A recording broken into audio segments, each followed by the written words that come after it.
Menyatakan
kerjakan yang sudah Engkau buat di dalam hidup kami.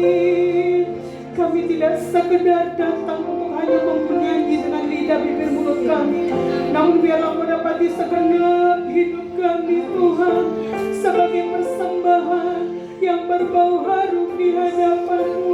Kau yang kuduskan dan sucikan, Kau yang layakkan setiap kami. Terima kasih Yesus, sungguh kami bersyukur. Oh Tuhan, kebenaran firman-Mu Tuhan, otoritas tertinggi Tuhan di tempat ini Tuhan. Kami benar-benar memuji, mengagungkan dan mempermuliakan Engkau Tuhan. Tuhan, ini jemaat-Mu Tuhan. Ini kami anak-anak-Mu datang dengan seluruh keberadaan kami di hadapan-Mu Tuhan pada siang hari ini. Tuhan, Engkau lembutkan hati setiap kami Tuhan. Biarlah hati dan telinga kami, hati dan telinga seorang murid Tuhan, sehingga kebenaran firman-Mu boleh bertumbuh, berbunga, berbuah, menghasilkan hormat dan kemuliaan bagi nama-Mu Tuhan. Kami menjadi jemaat yang kudus Tuhan. Kami menjadi jemaat yang dewasa Tuhan di dalam Engkau Bapa. Kami mengalami terobosan Tuhan di dalam hidup kami Tuhan, sehingga kami berdampak dimanapun Tuhan Engkau tempatkan kami Tuhan. Tuhan, kami menyadari sepenuhnya di dalam hidup kami Tuhan, kalau hidup kami sudah ditebus dengan harga yang mahal Tuhan. Bahkan Engkau sudah naik ke atas surga, mempersiapkan tempat yang terbaik bagi setiap kami Tuhan. Biarlah kami benar-benar menyadarinya di dalam hidup kami Tuhan, sehingga hidup kami Tuhan tidak biasa-biasa Tuhan, namun kami benar-benar hidup dalam kebenaran firman-Mu Tuhan. Sampai ucapan syukur kami Tuhan di hadapan-Mu, karena Engkau begitu luar biasa kasih anugerah, kasih karunia-Mu Tuhan sungguh luar biasa di dalam hidup kami. Terima kasih Tuhan, Engkau berkati hamba-Mu yang akan menyampaikan isi hati-Mu Tuhan. Berikan kesehatan, berikan kekuatan, kuduskan Tuhan, sucikan, urapi Tuhan. Pakai lidah bibir mulut hamba-Mu untuk menyampaikan isi hati-Mu Tuhan pada siang hari ini Tuhan. Biarlah Tuhan semua kami terus ada di dalam hadirat-Mu. Berkati setiap anak-anak-Mu yang mengambil bagian melayani sepanjang hari ini Tuhan. Terima kasih Tuhan, kami siap menerima kebenaran firman-Mu di dalam nama Tuhan Yesus Kristus. Kita semua yang percaya sama-sama katakan amin. Sebelum duduk kita akan ucapkan deklarasi firman Tuhan bersama-sama di dalam hitungan yang ketiga. 2, 3. Aku percaya firman-Mu berkuasa. Aku percaya firman-Mu dapat merubah seluruh hidupku. Aku percaya firman-Mu ini adalah Tuhan sendiri. Aku siap untuk menerimanya dan melakukannya. Dalam nama Yesus. Haleluya. Amin. Silakan duduk Bapak Ibu yang terkasih di dalam Tuhan. Shalom. Coba lihat kiri kanan kita katakan shalom. Shalom. Ya, ada yang sudah memberikan salaman, bolehlah 2-3 orang ya. Berikan salaman, berikan senyum yang terbaik supaya saya tidak sendiri di tempat ini. Ini bisa dinyalain aja nggak ya, biar lebih terang ya.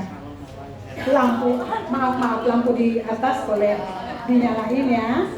Oke, shalom semuanya. Oke, Bapak Ibu yang terkasih di dalam Tuhan, hari ini saya akan tetap membawakan serial khotbah dari Bapak Gembala kita.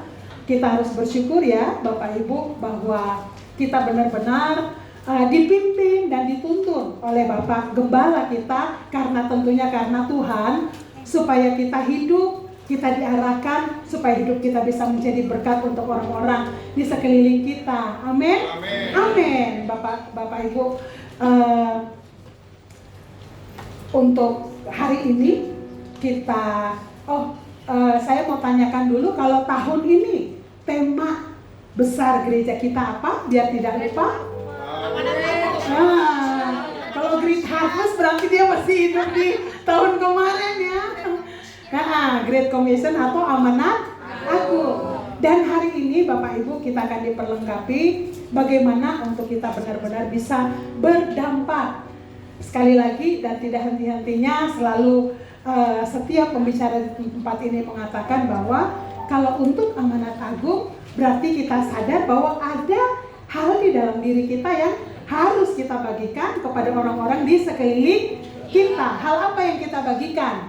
Hal yang kita bagikan adalah satu-satunya juru selamat di dunia ini siapa? Tuhan Yesus Kristus. Dan orang harus melihat gambaran Tuhan Yesus di dalam kehidupan kita.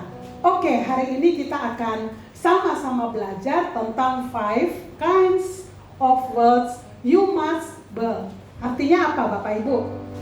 Artinya 5 macam kekayaan yang harus dibangun.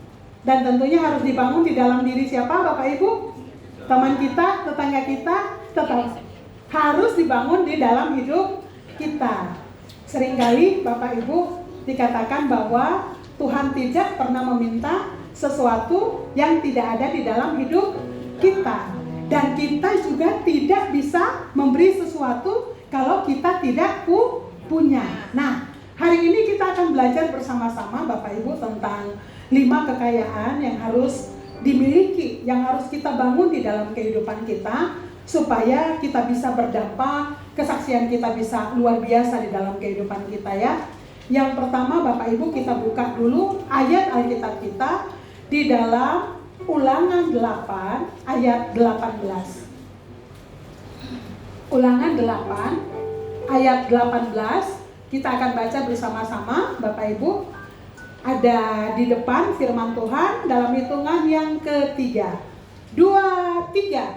Tetapi haruslah engkau ingat kepada Tuhan Allahmu, sebab dialah yang memberikan kepadamu kekuatan untuk memperoleh kekayaan dengan maksud meneguhkan perjanjian yang diikrarkannya dengan sumpah kepada nenek moyangmu seperti sekarang ini. Bapak Ibu kalau kita lihat latar belakang dari Ulangan 8 ayat 18, ini sebenarnya perkataan Musa yang Musa sampaikan kepada bangsa Israel setelah mereka melakukan perjalanan di padang gurun kurang lebih sekitar 40 tahun. Nah, sebelum mereka masuk ke tanah Kanaan, Bapak Ibu, tanah Kanaan ini kan dikatakan bahwa berlimpah susu dan madu.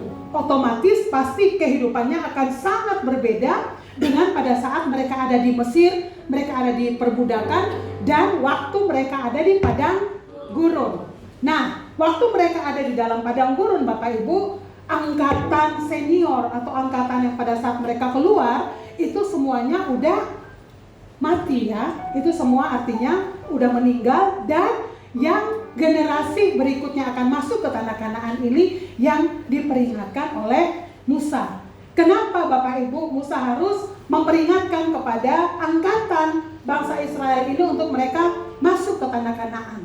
Artinya pesan yang disampaikan itu bahwa nanti pada saat mereka ada di dalam tanah Kanaan dan mereka mengalami hidup kelimpahan, mereka harus ingat bahwa di dalam kelimpahan itu dikatakan apa? Tuhan yang memberikan kepada bangsa Israel itu kekuatan. Dan kalau firman ini di dalam kehidupan kita, Bapak Ibu, kalau hari ini mungkin Bapak Ibu sedang memegang jabatan yang mungkin tinggi atau mungkin secara materi Bapak Ibu sudah memiliki lebih dari yang dibutuhkan, kita harus ingat bahwa semua itu karena kekuatan dari Tuhan. Tapi kalau mungkin saat ini Bapak Ibu dan saya adalah orang-orang yang masih bergumul luar biasa, yang harus kerja istilahnya 18 jam sehari, 7 hari dalam seminggu untuk mengejar apa yang kita inginkan, apa yang kita cita-citakan. Jangan menyerah. Kenapa? Karena firman Tuhan katakan Tuhan memberikan kepada kita apa? Kekuatan untuk memperoleh kekayaan. Kalau kita mau bahas tentang kekayaan Bapak Ibu, kita harus sama-sama punya pola pikir yang sama. jadi kalau kekayaan yang akan kita bahas hari ini itu tidak terbatas dengan nominal uang. Oh, dia udah punya mobil, udah punya rumah, dia udah punya kebun sawit yang banyak, berarti dia udah kaya ya. Kebun sawit, pagi tadi nggak ada kebun sawit ya, ternyata ada curangan sawit, ibadah siang kok ada sawitnya ya. Oke, Bapak Ibu ya, itu yang harus kita sama-sama ingat di dalam kehidupan kita. Nah, kita balik ke slide ya kakak. 5 kekayaan apa yang harus kita bangun di dalam hidup kita supaya Tuhan bisa pakai hidup kita lebih lagi ya. Yang pertama,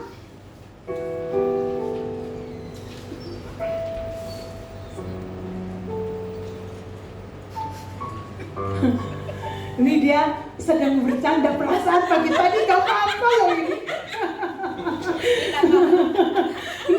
Ini lagi penuh sukacita nih yang diselah. Nah, coba. Oh, mungkin baterai kali ya. Oke, Bapak Ibu, Ulangan 8 ayat 18, lihat di catatan Bapak Ibu. Jangan dibalikin ke Alkitab. Ya, Ulangan 8 ayat 18, coba Bapak Ibu lihat di catatan, biarin itu urusan Pak Suryo lah ya. Kita lanjut. Dikatakan bahwa Tuhan memberikan kepada kita kekuatan atau apa? Bukan. Kita tunggu contekannya. Untuk memperoleh kekayaan. Nah, kita lanjut.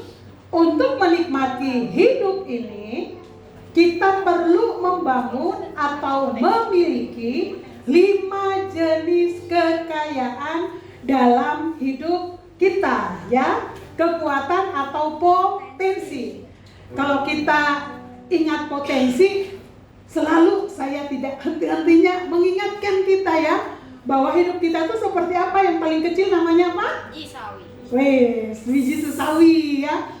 Biji sesawi itu dikatakan paling kecil, tapi kalau pada saat dia udah tertanam, dia bisa bertumbuh, kata firman Tuhan, pohon yang paling besar. Artinya Bapak Ibu, di dalam kehidupan kita pun potensi yang luar biasa itu Tuhan taruh, Tuhan percayakan dalam hidup kita. Bagaimana berkembangnya biji sesawi? Apakah dia hanya jadi pohon yang kerdil atau jadi pohon yang besar? Tergantung apa? Respon kita ya. Oke. Jadi 5 jenis untuk menikmati hidup.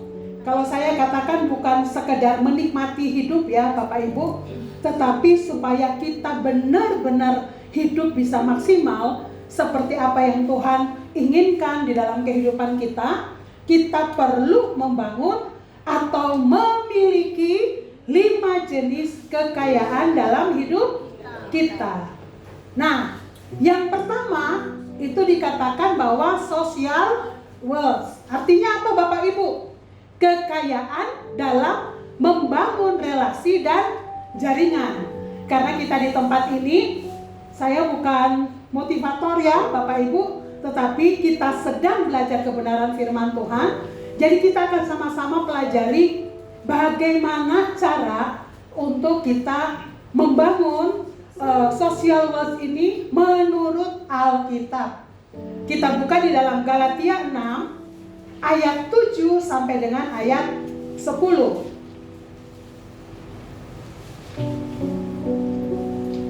Galatia 6 ayat 7 sampai dengan ayat 10. Semua lihat ke depan, kita baca aja ya di layar. 2, 3. Jangan sesat, Allah tidak membiarkan dirinya dipermainkan, karena apa yang ditabur orang itu juga yang akan dituainya. Gimana kita bisa mau membangun hubungan atau relasi kita lebih besar dengan orang-orang yang ada di sekeliling kita? Poin yang pertama yang harus kita taruh di dalam hidup kita, bahwa harus kita ingat apa yang kita kita tabur, itu yang akan kita tuai. Saya ingat kebenaran firman Tuhan di dalam Matius. Tuhan Yesus mengajarkan bahwa ada 2 hukum dalam Alkitab yang harus kita lakukan. Yang pertama, hukum yang pertama apa? Kasihilah Tuhan Allahmu segenap jiwamu, segenap akal budi, dan segenap kekuatan. Itu hukum yang pertama. Jadi hukum yang pertama yaitu kita benar-benar mengasihi Tuhan dengan sungguh-sungguh. Kayaknya pulang nasinya dikasih tambah nggak ini? Dapat sepeda ambilnya di toko sepeda ya. Oke. Terus yang kedua dikatakan apa? Manusia seperti kau mengasihi dirimu sendiri. Nah, tepuk tangan, ye.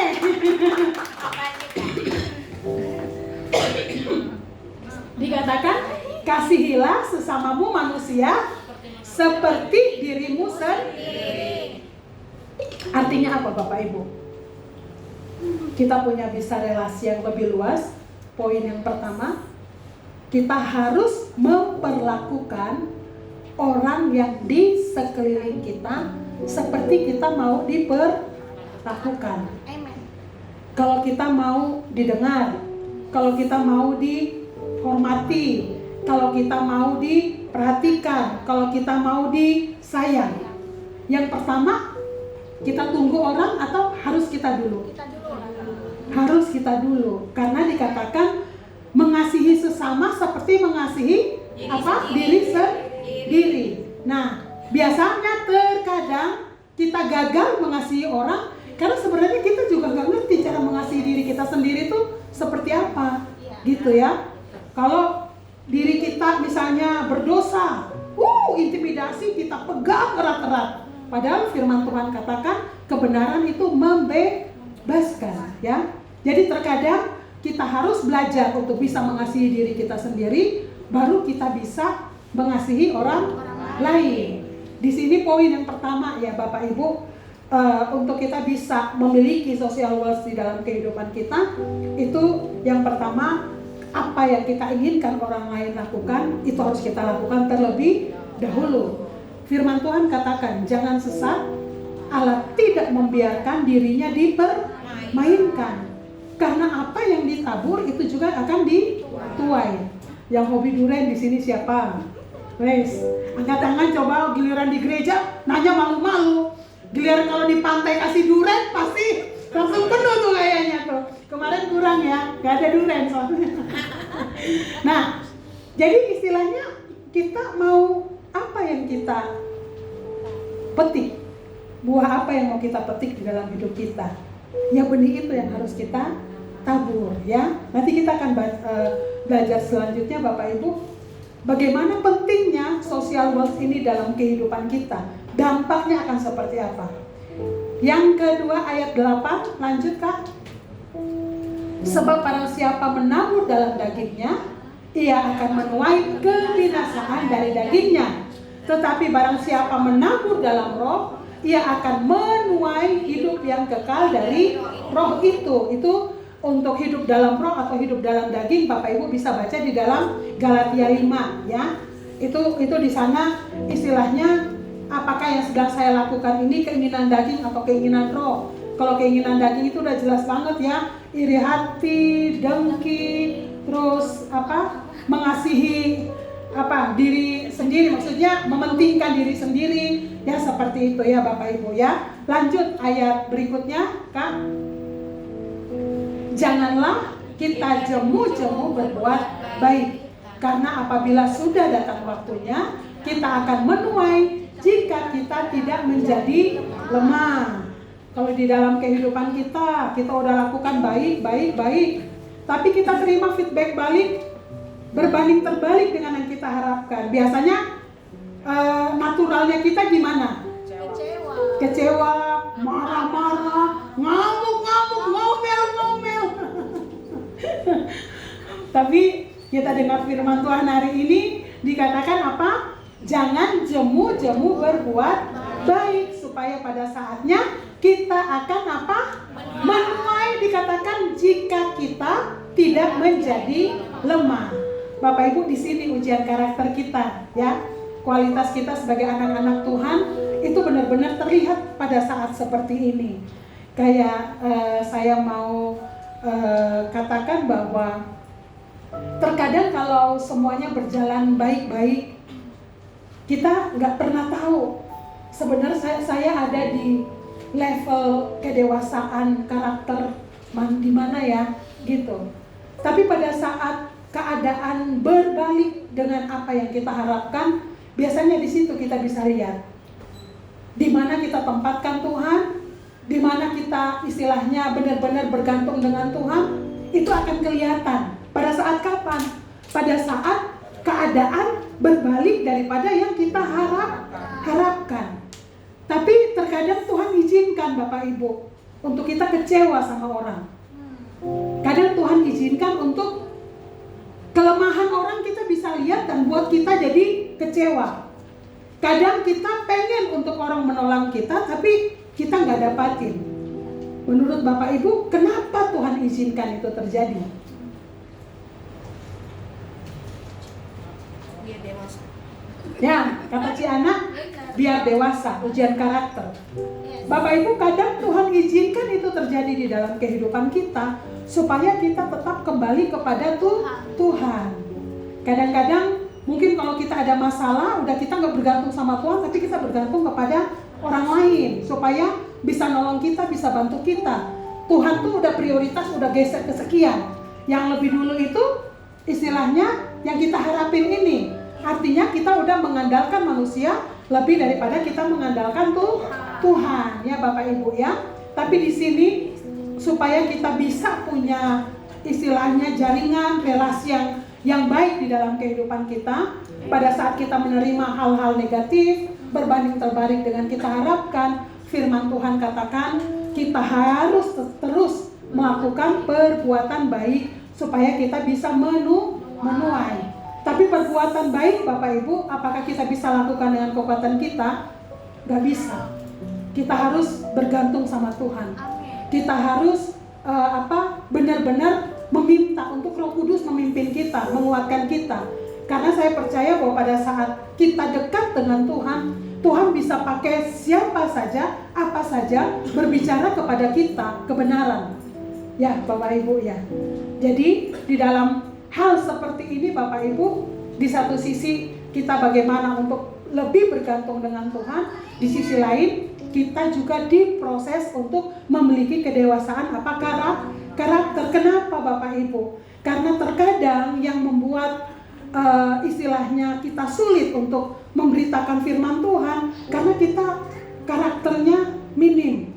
Ya, pada saat kita bekerja sama dengan orang, kita nggak bisa jadi orang yang dipercaya. Kita mungkin gak jujur, kita mungkin lakukan hal-hal yang gak sesuai dengan kebenaran firman Tuhan. Orang gak dapatin integritas kita sebagai anak-anak Tuhan dalam hidup kita. Jadi itu, jadi istilahnya kalau pada saat kita membangun bisnis, pada saat kita melakukan segala sesuatu, kira-kira kita senang dengan orang yang bisa dipercaya atau orang yang menjelang-menjelang? Pasti bisa dipercaya.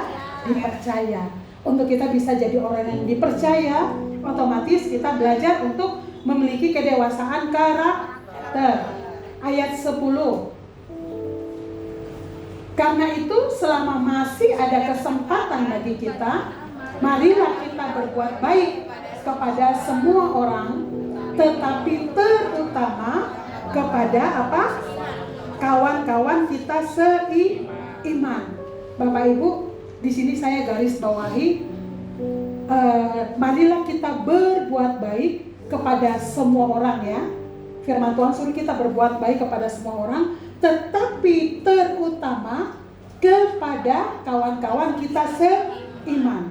Kalau kita belajar prioritas berbuat baik, misalnya kita ada teman-teman yang bukan seiman, dengan teman-teman yang seiman, Tuhan mau untuk kita lakukan terlebih dahulu untuk teman-teman seiman. Kenapa? Kenapa kita istilahnya dengan kawan-kawan kita seiman? Tadi pagi saya katakan ya Bapak Ibu, bahwa kita sebagai orang-orang gereja sebenarnya ujian pertama kita itu dengan orang-orang yang dekat, orang-orang gereja. Karena di dalam 2 Petrus mengatakan bahwa pada saat penghakiman itu dilakukan, pertama dilakukan di dalam gereja atau dikatakan di dalam rumah Tuhan. Ini mungkin bisa jadi istilahnya evaluasi buat diri kita, hidup kita, termasuk untuk saya. Kira-kira selama kita jalani selama ini, bagaimana kita di dalam bersikap dengan orang-orang yang ada di dalam gereja, orang-orang seiman. Kadang di dalam gereja kita udah diuji dulu sebelum di luar. Gimana kita bisa mengampuni orang-orang yang nyakitin kita, yang masih di dalam gereja. Jadi istilahnya katalisnya kita tuh sebenarnya awalnya tuh dari gereja, di dalam gereja. Nah, kalau kita di dalam gereja aja sebagai anak-anak Tuhan, kita nggak bisa ngampuni. Jangan ngomong kita di luar deh, karena di dalam aja kita nggak lulus. Makanya berkali-kali masalah yang sama, jadi jatuh di dalam lubang yang sama. Kenapa? Karena kita nggak lulus. Tuhan inginkan, istilahnya kalau kita di dalam gereja itu, karena Bapak Ibu terkadang di dalam hidup kita, pada saat kita mengalami ujian di luar, orang yang paling pertama yang bisa nolongin kita untuk nguatin kita itu orang gereja. Ya, karena kan kita bisa, misalnya saya punya hubungan kurang bagus nih sama Bu Deborah misalnya. Saya dalam kondisi yang saya butuh banget ditopang doa. Seharusnya saya bisa ngomong ke Bu Deborah topang doa saya ya. Tapi saya nggak bisa ngomong. Kenapa? Karena saya sama Bu Deborah hubungannya nggak baik, nggak bagus gitu. Jadi istilahnya Bapak Ibu, di dalam kehidupan kita Bapak Ibu, kita bisa membangun relasi yang jauh lebih luas, jauh lebih besar di luar. Itu tuh ujian kita yang pertama itu ada di dalam gereja. Jadi kalau saat ini mungkin Bapak Ibu ngerasa kayaknya saya belum beres nih sama si A, si B, si C. Bereskanlah supaya pada saat kita keluar di luar itu orang benar-benar melihat apa? Kemuliaan di dalam diri kita. Kenapa? Karena kita istilahnya udah lulus untuk hal tersebut waktu kita ada di dalam gereja. Kenapa orang-orang dalam gereja itu kadang-kadang lebih mengecewakan? Karena kan kita memang dekat, gesekannya itu lebih kencang. Kita belajar kebenaran yang sama, kita istilahnya ada di dalam ibadah yang sama untuk memperlengkapi. Akhirnya kita jadi nuntut, ya kamu harus begini, kamu harus begitu. Tapi kadang kita lupa, kita juga harus lakukan hal yang sama dalam kehidupan kita, ya. Jadi istilahnya untuk hubungan kita di dalam gereja, kita harus perhatikan baik-baik Bapak Ibu, supaya pada saat kita ditempatkan dimanapun komunitas kita, kita siap untuk menjadi berkat. Karena kita udah lulus dalam lingkup yang kecil. Gereja istilahnya di dalam kehidupan kita di gereja dan juga di dalam kehidupan kita keluarga.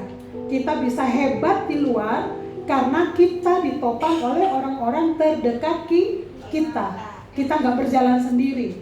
Saya berkali-kali istilahnya kalau kayak contoh nih ya Bapak Ibu, misalnya saya dapat materi untuk harus disampaikan. Saya selalu bilang sama suami saya, Pak, tolong Pak, aku benar-benar banget butuh masukan, butuh istilahnya hal yang baru yang harus disampaikan buat saya juga seperti itu. Ya itu berarti karena suami saya dan saya istilahnya kita komunikasinya harus baik. Dan saya benar-benar ngerasa perbedaan jauh Bapak Ibu. Kalau mungkin Bapak Ibu waktu saya di awal di gereja ini ya, berapa tahun lalu, 9 tahun lalu kalau nggak salah ya. Waktu masuk itu artinya masing prioritas antara keluarga dan pelayanan, sampai ada beberapa yang sampai negur saya ya, Kak Emil itu udah sampai terlalu sibuk, sampai istilahnya keluarga di urutan mana, pelayanan terus. Itu saya sangat bersyukur untuk orang-orang yang perhatian dan berani mengungkapkan itu kepada saya. Ya, karena memang benar Bapak Ibu, kita mau hebat di luar, tapi kalau kita kosong di dalam, kita rapuh. Keluarga, gereja, itu sebenarnya tempat pertama untuk kita ditopang supaya kita bisa kuat. Ya, jadi istilahnya kalau kita bisa membangun relasi sosial yang lebih besar Bapak Ibu, sebenarnya ujiannya itu yang pertama ada di dalam gereja. Kalau kita di dalam gereja, kita bisa saling menguatkan, kita bisa saling menopang satu dengan yang lain. Itu luar biasa ya Bapak Ibu ya. Kak, balik ke slide ya. Nah, jadi dikatakan bahwa relasi yang baik dan benar adalah harta yang mahal. Kenapa Bapak Ibu? Relasi yang baik dan benar adalah harta yang mahal. Kalau kita bisa duduk bersama di dalam ketulusan, itu karena ada harga mahal yang kita bayar. Mungkin ada ego yang harus kita letakin, ada kesombongan, ada keangkuhan yang harus kita lepaskan. Dan itu untuk kita proses secara pribadi itu pasti sakit, ya Bapak Ibu ya. Makanya dikatakan kalau kita punya relasi yang baik, yang benar. Kalau hari ini Bapak Ibu kita punya teman-teman yang care, kita punya teman-teman yang perhatian, bersyukurlah. Kita punya orang-orang yang istilahnya mungkin dia nggak selalu hadir dalam hidup kita, tetapi dia selalu ingat di dalam doa dia. Itu sungguh luar biasa. Nah, kenapa Bapak Ibu kita harus punya hubungan yang baik dengan orang lain? Karena dikatakan bahwa dengan networking kita lebih mudah memperoleh kekayaan. Tadi saya udah sempat sebut ya Bapak Ibu, kalau kita istilahnya pada saat kita bangun bisnis, kira-kira kita senangnya dengan istilahnya orang yang jujur atau orang yang mencela-mencela?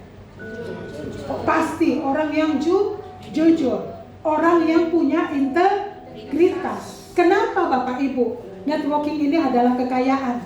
Karena biasanya untuk sebuah bisnis Bapak Ibu, kayak contoh misalnya saya sama suami saya. Suami saya kan istilahnya interior. Kami benar-benar merasa bahwa banyak customer yang baru datang itu bukan karena iklan, tetapi karena tetangganya yang ngomong, saudaranya yang ngomong. Jadi kami tuh direferensi gitu. Nah, kenapa dikatakan bahwa networking itu adalah untuk kita lebih mudah memperoleh kekayaan? Pada saat kita punya usaha, kita punya bisnis, kita lakukan dengan integritas, kita lakukan dengan benar, tanpa kita sadar, orang-orang bisa rekomendasiin itu untuk teman-teman yang lain untuk datang kepada kita, ya. Oke. Nah, dikatakan John Maxwell ini bahwa relasi kita itu menentukan kesempatan atau peluang di dalam hidup kita, ya. Nah, kalau ini Bapak Gembala itu mengatakan bahwa relasi itu menentukan apa? Kekayaan kita. Yang tadi ya, istilahnya kalau kita bisa dipercaya, kita lakukan usaha bisnis kita itu dengan istilahnya dengan jujur, dengan integritas, otomatis customer akan datang. Customer datang bukan semata-mata karena kita ya Bapak Ibu, tetapi karena Tuhan ya. Bagaimana kita memanage itu nanti bisa akan semakin diperbesar di dalam kehidupan kita. Nah, dikatakan Bapak Ibu, bentar, belum masuk. Nah, kenapa untuk relasi ini Bapak Ibu, kekayaan untuk relasi ini sangat penting di dalam kehidupan kita? Amsal 22 ayat 1 mengatakan bahwa nama baik lebih berharga daripada kekayaan besar. Artinya seperti ini Bapak Ibu, kita mungkin ada kesempatan untuk bisa ngelabui klien kita ya. Kayak contoh misalnya Pak Miming. Kayak Pak Miming itu untuk finishing dari kayak pekerjaan dia itu ada banyak banget, dan itu bisa mirip-mirip tapi harganya tuh bisa jauh. Contoh misalnya orang milih A, dia harganya jauh lebih murah, jauh lebih mahal, tetapi sebenarnya ada yang mirip dengan B, harganya bisa jauh lebih murah. Nah, kalau misalnya perjanjian awalnya dengan Pak Miming udah pilih A, terus karena misalnya Pak Miming tidak punya integritas dan Pak Miming ngasih B, dan pada saat orang tahu, kira-kira orang akan balik lagi nggak? Nggak akan balik. Nah, di sini dikatakan bahwa nama baik lebih berharga daripada kekayaan, dikasihi orang lebih baik daripada apa? Perak dan emas. Kita bisa punya nama baik, kita bisa dikasihi kalau kita punya integritas sesuai dengan yang Tuhan mau di dalam kehidupan kita, ya. Nah, terus itu poin yang pertama Bapak Ibu, yang harus kita bangun di dalam kehidupan kita untuk social wealth, ya. Yang kedua, financial wealth Bapak Ibu. Dikatakan kekayaan materi. Segala bentuk investasi yang kita miliki merupakan financial wealth di dalam kehidupan kita.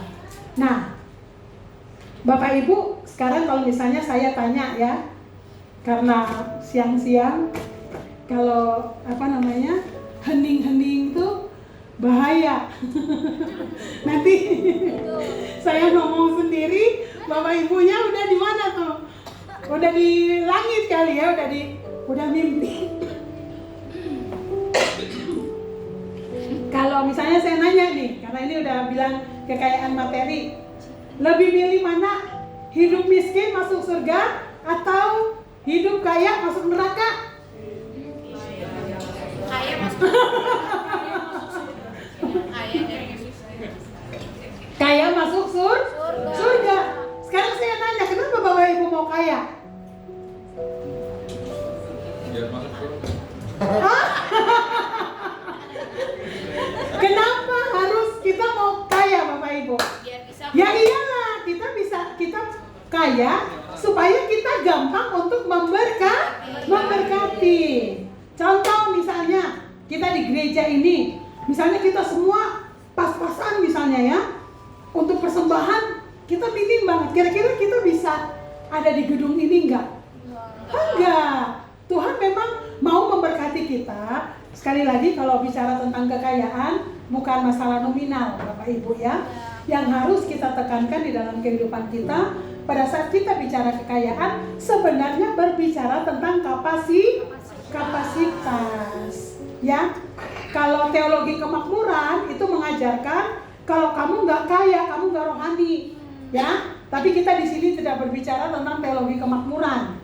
Ya, teologi kemakmuran punya ayat nggak? Punya. Namanya juga teologi kemakmuran. Dia pegang ayat yang di dalam Yohanes yang dikatakan bahwa Tuhan Yesus datang supaya kita mempunyai kelimpahan. Apakah salah? Enggak, tapi tergantung, ya, untuk konteksnya seperti bagaimana. Nah, jadi Bapak Ibu sebenarnya kalau kita kaya salah enggak? Enggak. Karena kalau kita istilahnya punya lebih daripada yang kita butuhkan, kita lebih mudah untuk memberkati. Nah, sekarang Bapak Ibu kita belajar, udah siang-siang belajar 3 macam pendapatan. Yang pertama, active income atau pendapatan aktif. Itu yang kayak gimana Bapak Ibu?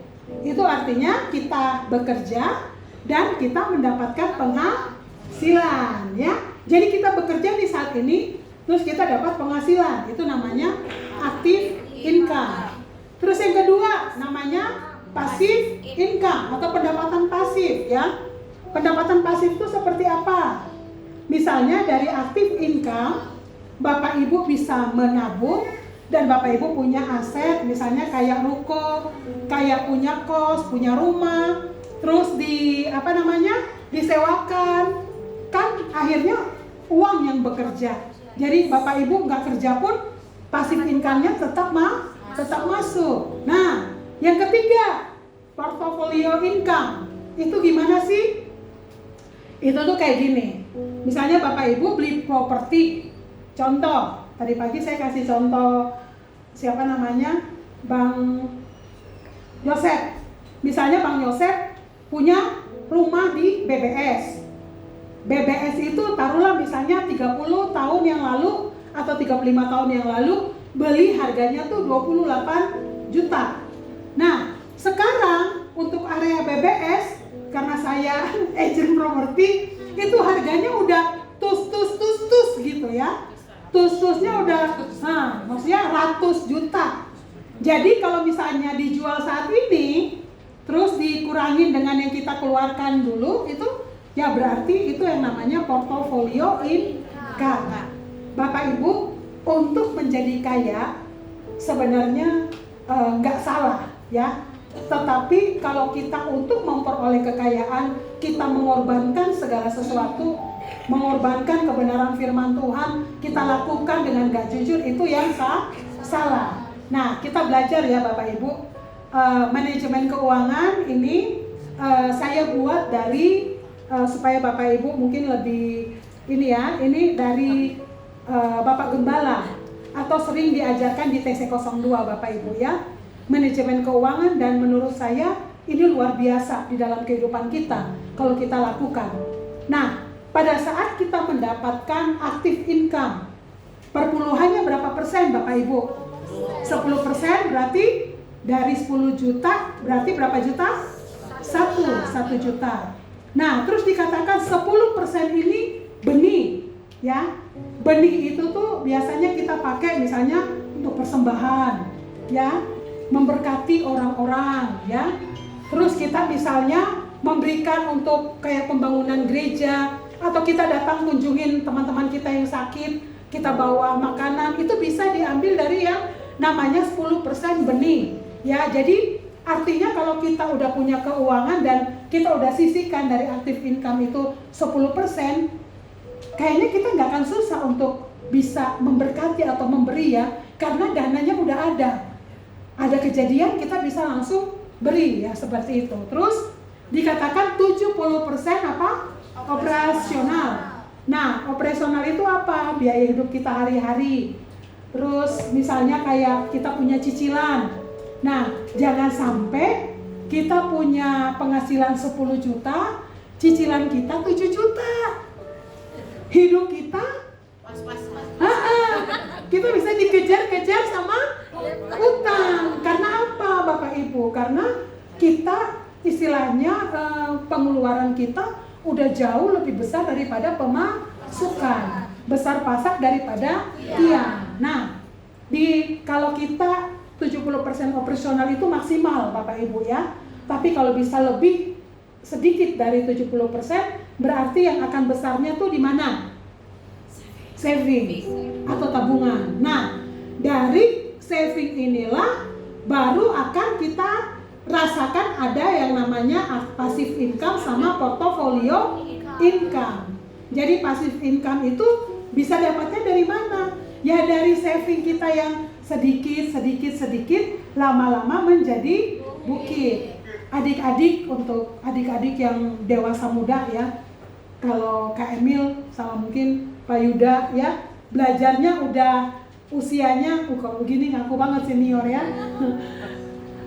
Kalau adik-adik dari sekarang udah mulai belajar untuk manajemen keuangan seperti ini, Kak Emil yakin bahwa ke depan kalian akan luar biasa. Amin.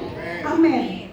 Jadi kalau untuk financial wealth ini Bapak Ibu, untuk kita pengen punya ambisi memiliki lebih dari yang kita punya saat ini, apakah nggak boleh? Boleh. Tapi caranya sama tujuannya yang harus kita garis bawahi. Karena kalau kita terkadang terlalu mengejar ambisi kita, nanti kita terjerat di dalam yang namanya 1 Timotius 6 ayat 10 bahwa akar segala kejahatan adalah cinta uang. Ya Bapak Ibu ya. Oke. Yang ketiga Bapak Ibu, dikatakan kita harus berusaha untuk membangun time wealth dalam kehidupan kita. Kekayaan waktu untuk menikmati kualitas hidup. Kalau misalnya kita punya harta yang banyak, tapi kita nggak pernah punya waktu untuk istilahnya santai, nggak pernah me time, ya. Ya, kita nggak pernah istilahnya apa ya namanya, duit banyak tapi kayaknya mau keluarin untuk sesuatu yang kita senangi susah banget.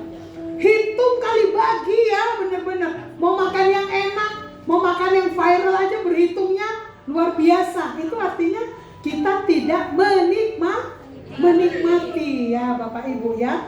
Jim Rohn mengatakan bahwa sebenarnya waktu itu jauh lebih mahal daripada uang. Kalau di sini berarti kalau bicara tentang waktu, sebenarnya kita sedang diajarkan untuk belajar apa? Prioritas. Prioritas itu kita harus jelas. Saya ulangin lagi. Yang paling utama prioritasnya apa? Siapa? Siapa? Tuhan. Kedua? Ketiga? Pekerjaan. Kalau anak sekolah berarti pendidikan. Keempat? Pelayanan. Kelima apa? Hobi. Bisa nggak pelayanan itu menggeser keluarga dan pekerjaan? Bisa. Menggeser kalau kita tidak punya prioritas. Saya kemarin ada baca quote ya di IG yang dikatakannya seperti ini, dan itu benar-benar bagi saya semacam reminder banget ya Bapak Ibu.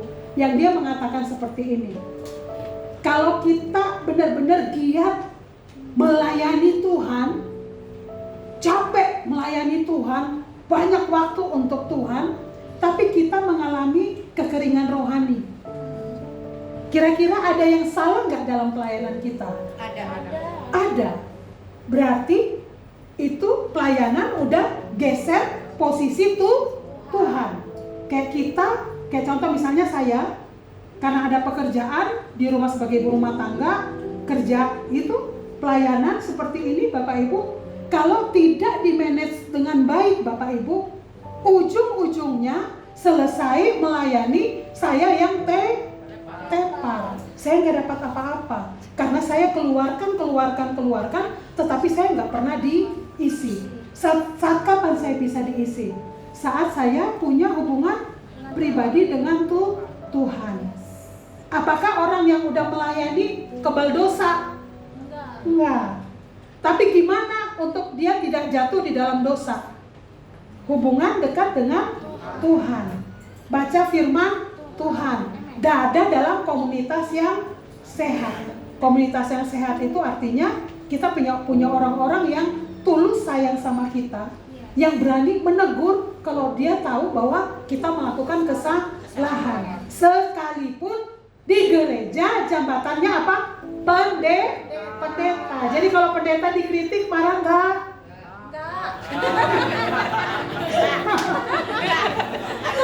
Kalau pendeta kalau diomongin di luar, Bapak Ibu salah. Ya? Kalau Bapak Ibu cuman omon-omon ya, omon-omon di luar, Pak Yuda tuh begini-begini, Kak Emil begini-begini. Tapi kita tidak pernah mendoakan dan kita tidak pernah datang untuk memberitahukan kesalahan. Kita salah nggak? Salah. Dan itu nggak boleh Bapak Ibu. Tapi Bapak Ibu melihat, saya berkali-kali bilang ya sama Pak Yuda dan pengurus Next Game saya bilang, kita semua punya blind spot. Blind spot itu artinya, blind spot itu kita nggak bisa lihat, tapi orang lain bisa lihat dengan jelas blind spot kita. Nah, pada saat orang datang dan menegur kita, blind spot kita, harusnya kita bersyukur banget. Tapi jangan sampai blind spot kita, kelemahan kita, yang kadang kita nggak sadari, yang diomong-omong di luar, itu yang sangat berbahaya. Karena saat diomongin di luar, sebenarnya itu kita sedang membunuh karakter orang lain. Bapak Ibu, entah itu dia mau pendeta kan, dia mau jemaat, dia mau pengerja. Jangan. Kalau Bapak Ibu melihat ada hal yang harus disampaikan sebagai bentuk perhatian, kasih sayang. Datanglah siapapun itu. Tapi tentunya kita datang dengan cara yang baik, ya. Kalau kita berhadapan dengan orang yang lebih tua, jangan datang langsung ngegas. Kalau kita dengan orang yang lebih tua, jangan datang langsung ngegas. Anak-anak, kalau mau bicara dengan orang tua, ngasih tahu orang tua, jangan ngegas. Karena kamu ngegas, boro-boro orang tua dengar. Yang ada dia ngamuk-ngamuk, marah-marah malah ada, ya, gitu. Suami istri pun sama, ya. Kalau ngasih tahu tips buat bapak-bapak. Kalau mau negur istri, puji dia dulu lah. Negur mau 2, muji 5 dulu. Jadi itu 2-nya didengar. Pengalaman ya. Ya, jadi itu maksudnya istilahnya Bapak Ibu di dalam kehidupan kita itu kita harus satu dengan ini karena di depan ya.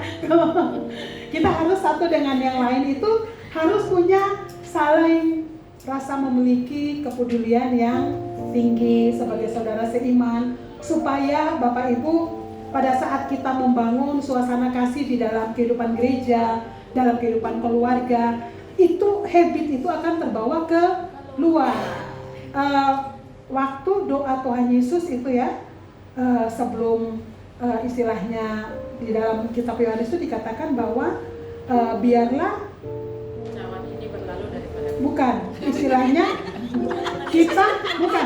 kita harus saling mengasihi supaya dunia bisa lihat bahwa kita ini adalah anak-anak Allah, ya. Pada saat kapan orang bisa melihat kita adalah anak-anak Allah? Pada saat kita saling mengasihi, ya. Jika kita punya banyak uang tetapi tidak punya waktu untuk menikmati liburan, tapi kalau di sini saya lihat rata-rata udah menikmati liburan deh, ya. Healing terus makanya, atau menikmati makanan yang kita sukai.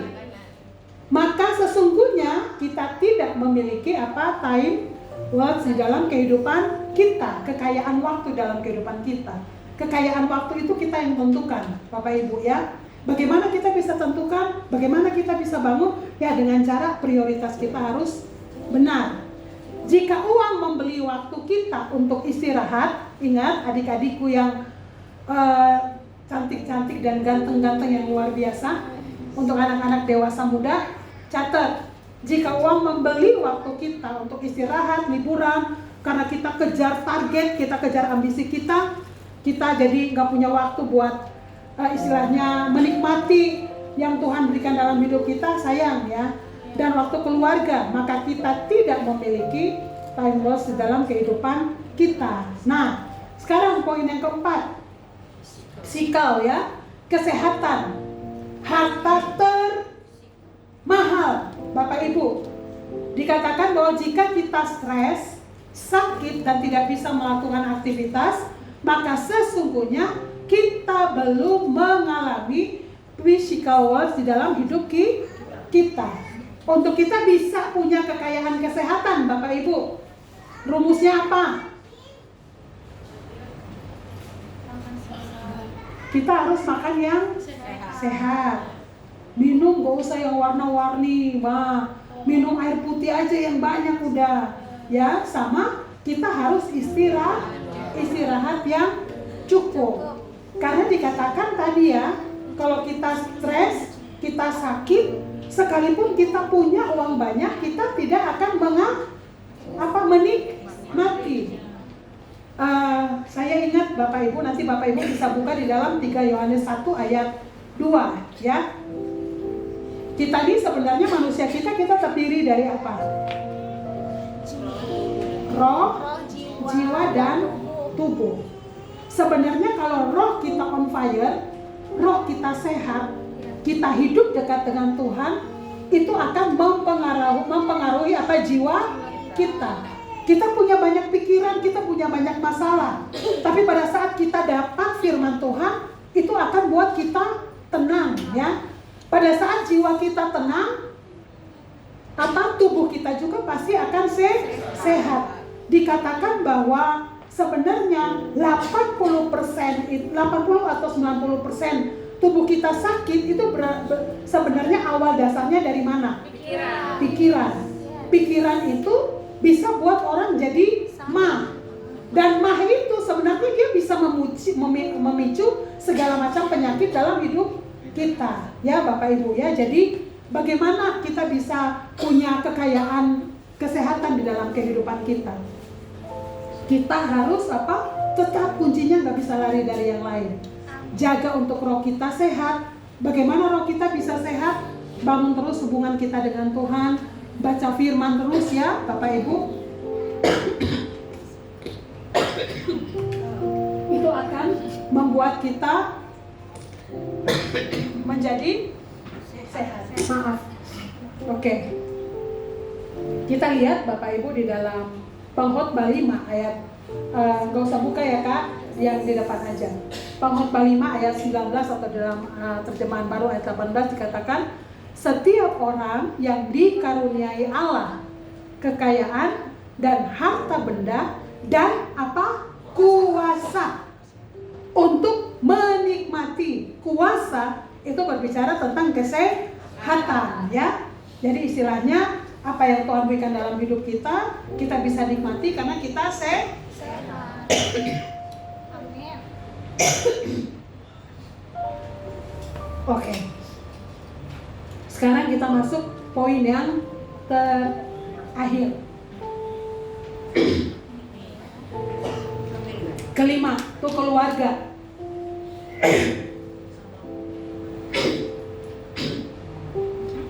Dikatakan keluarga adalah harta yang indah, sebab kita menikmati kebahagiaan dan bisa mewariskan nilai kebenaran kepada generasi berikutnya.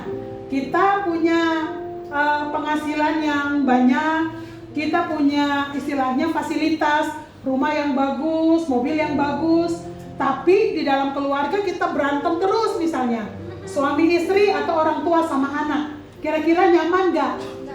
Gak nyaman. Jadi berarti untuk memiliki keluarga yang merupakan harta yang indah, berarti di dalam kehidupan kita harus membangun keluarga kita juga dengan nilai-nilai kebenaran. Nanti Bapak Ibu bisa baca di rumah di dalam Mazmur 92 ayat 12 sampai dengan ayat 15. Di situ berbicara tentang kalau kita sebagai anak-anak Tuhan, kita takut kepada Tuhan, itu dikatakan bahwa kita itu seperti pohon seperti pohon korma ya. Kita buka dulu bentar. Saya Mazmur 92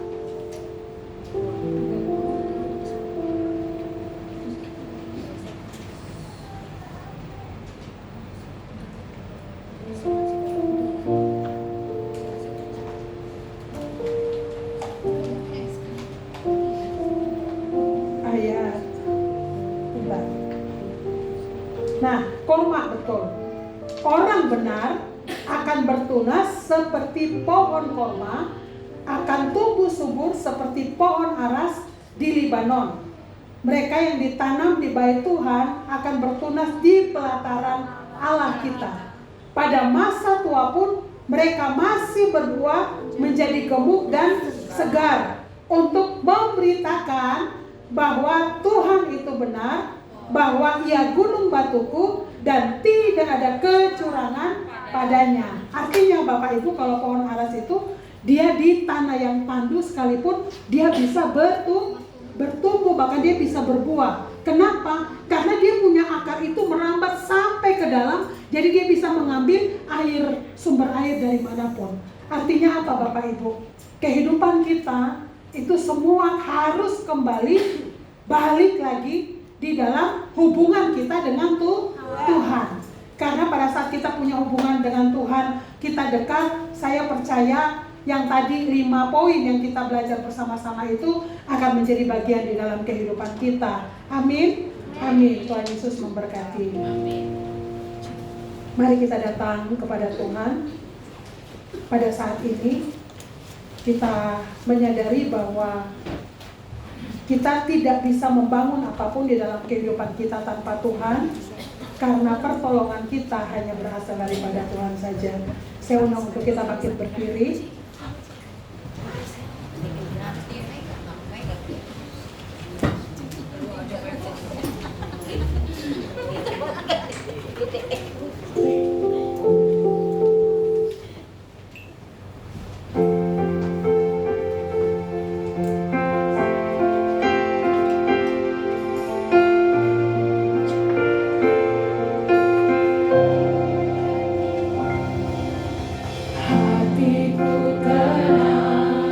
Berada dekatmu, kau